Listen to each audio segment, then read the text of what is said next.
¿Cómo estás, Sergio? Muy buen día. ¿Qué tal? Buenos días. ¿Dónde estás? ¿En qué lugar del país? Bariloche, yo ahora estoy en Bariloche, vivo en Bariloche y estoy en Bariloche. ¿Qué situación la de Río Negro y alrededores? ¿Cómo estás viviendo esto tan dramático? Sí, realmente, bueno, los inviernos son duros en la Patagonia, sabemos que es así y sobre todo en el interior de la provincia afectan muy fuertemente. Acá en Bariloche, por suerte, la situación es mucho mejor y si bien ha nevado bastante, en la ciudad no ha afectado tanto como sí lo ha hecho en la línea sur, ¿no? Dice Sergio Lambertucci, que está, como nos acaba de contar, en Bariloche: el cóndor andino es el ave planeadora más pesada y uno de los vertebrados con menor costo de transporte. Solo mueve las alas el 1% del vuelo. ¿Qué quiere decir, Sergio, esto? Que permanece inmóvil, planeando, flotando. Contanos un poco más de cómo es ese proceso tan impactante para nosotros. Exactamente, sí, bueno, impactante fue para todos. Si bien yo hace 20 años que trabajo con la especie y uno la ve cotidianamente y sabe que es un gran planeador, un experto planeador, no es lo mismo que cuando uno tiene la posibilidad de ponerle alguna tecnología nueva que pueda darte información bien detallada de cómo es el vuelo del animal, y eso fue lo que logramos ahora recientemente. Si bien ya venimos marcando hace 15 años cóndores con GPS, sabemos cuánto recorren, hacia dónde van. Bueno, en este caso lo que hicimos fue un estudio mucho más intensivo en el que pudimos les pusimos unos aparatitos que se les llamamos como especies de diarios de vida, que van tomando 40 datos por segundo de qué está haciendo el animal, y eso nos permitió poder conocer bien en detalle no solamente hacia dónde va a comer, a dónde va a tomar agua, sino nos permitió saber cuándo, dónde y cuánto aletea. ¿Y por qué nos interesaba saber cuánto aleteaba? Porque uno dice, bueno, uno sale al campo, mira, los ve, aletean poco, pero el aleteo es un indicador directo del costo energético. Y un animal de este tamaño, hemos capturado cóndores acá en la Patagonia de casi 16 kilos. Mover 16 kilos en el aire con una envergadura de más de 3 metros a lo largo de un paisaje que va desde ambientes cordilleranos con buenas condiciones de vuelo, pero hasta hacia otros lugares más esteparios donde está la comida, es un gran desafío. Por eso si uno se pone a pensar cuántas aves grandes conoce en el mundo, no son tantas, y muchas de las más grandes que existieron están todas extintas. Entonces, saber cuánto aletea nos da indicios de cómo hace para poder sobrevivir, recorrer grandes áreas sin gastar prácticamente nada de energía. Y eso fue lo que encontramos. ¿Y en qué momento aletea esa porción ínfima del 1% del vuelo? ¿En qué momento es que se produce esto? Eso también es interesante, porque hay prácticamente la totalidad de los aleteos que encontramos se dan cuando está despegando, ya sea de un dormidero o de una carroña, cuando está comiendo una carroña, salir del suelo. Los que los hayan visto habrán notado de que les cuesta mucho en un documental o en el campo cuando uno los ve, carretean, aletean mucho o se van hacia una ladera con un poco de pendiente como para poder levantar vuelo. Ese es el momento que mayor cantidad de veces aletean.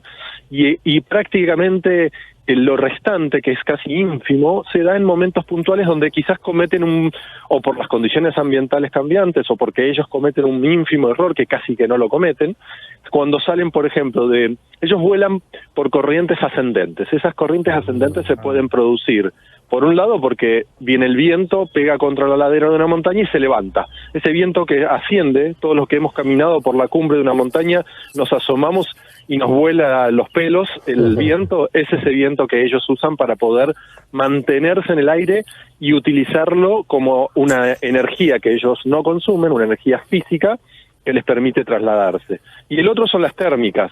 También hemos visto a los planeadores volar, o hemos visto cómo el aire se calienta y se eleva. Ese aire caliente que se eleva es el otro que ellos usan para volar, y es donde generalmente uno los ve volando, por ejemplo, en círculo, porque esas corrientes ascendentes son como tubos de aire que ascienden y ellos utilizan ahí, vuelan en círculos para elevarse.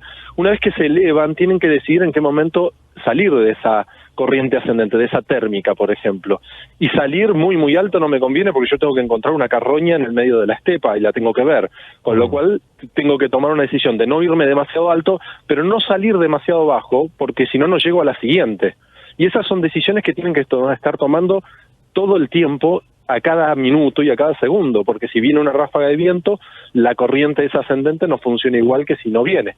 Entonces, si salen mal de esa ascendente, ahí van a tener que aletear un poquito para poder llegar a la siguiente. Ese es el otro punto en el que uno los puede llegar a ver aleteando.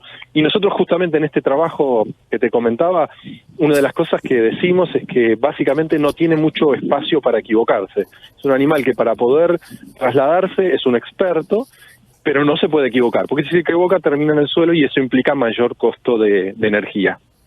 ¿Qué tal, Sergio? ¿Cómo estás? Cruz te saluda. ¿Qué tal? Buenos días. Buen día. Qué interesante escucharte porque aprendemos mucho, ¿no? De cómo es posible elevar esos 16 kilos. Suena pesado, suena pesado. Ya me imagino alzando un cóndor y suena pesado. Ahora, ¿cuál es la relación del cóndor, por ejemplo, con el hombre, con el humano? Digamos, históricamente, ¿el cóndor nos representa algún tipo de daño, de amenaza? ¿Nos compite en algo en las actividades? Ecosistémicamente, ¿qué es el cóndor? ¿Qué representa? Bueno, es una pregunta interesante. Históricamente, el cóndor ha sido una de las especies más emblemáticas de toda la cordillera de los Andes. Como sabrán la mayoría, el cóndor está desde Venezuela y Colombia, en el extremo norte, donde termina la cordillera de los Andes en el norte, hasta el extremo sur, donde termina la cordillera de los Andes en Argentina y Chile, básicamente en Ushuaia, la zona de Tierra del Fuego. Incluso llega a la isla de los Estados. A lo largo de toda esa cordillera, las distintas culturas originarias han siempre tenido una visión positiva y emblemática y muy relacionada con la religión de esta ave, porque es un ave que, bueno, vuela, es majestuosa y en algunos casos podía ser el mensajero de los dioses, por ejemplo. Desde que llega el blanco, desde que llegamos todos nosotros, se traen algunas creencias desde otros lugares del mundo, más asociadas con la producción ganadera y con el tamaño que tiene esta ave, lleva a que uno piense, me puede llevar a mí, me puede cazar, y llevarme volando. Bueno, los cóndores, como todos los carroñeros que les llamamos obligados, son animales que comen casi la totalidad de su dieta es carroña y no tienen unas patas que les permitan hacer eso. Sin embargo, hay muchas creencias de que sí, y recientemente, justamente hace un par de semanas, terminamos de publicar un trabajo en el que demostramos que en cientos de horas de observaciones en campo de parición de corderos, todas las aves rapaces, que les llamamos, incluyendo los caranchos, los chimangos, los jotes, los cóndores, prácticamente no generan ningún tipo de impacto sobre la producción. Hay muy pocos casos en los que alguno de estos animales puede lastimar a un cordero o generarle algún daño, pero muchas de esas veces incluso son de animales que nacen ya débiles, animales que probablemente morirían y no genera un costo extra la pérdida.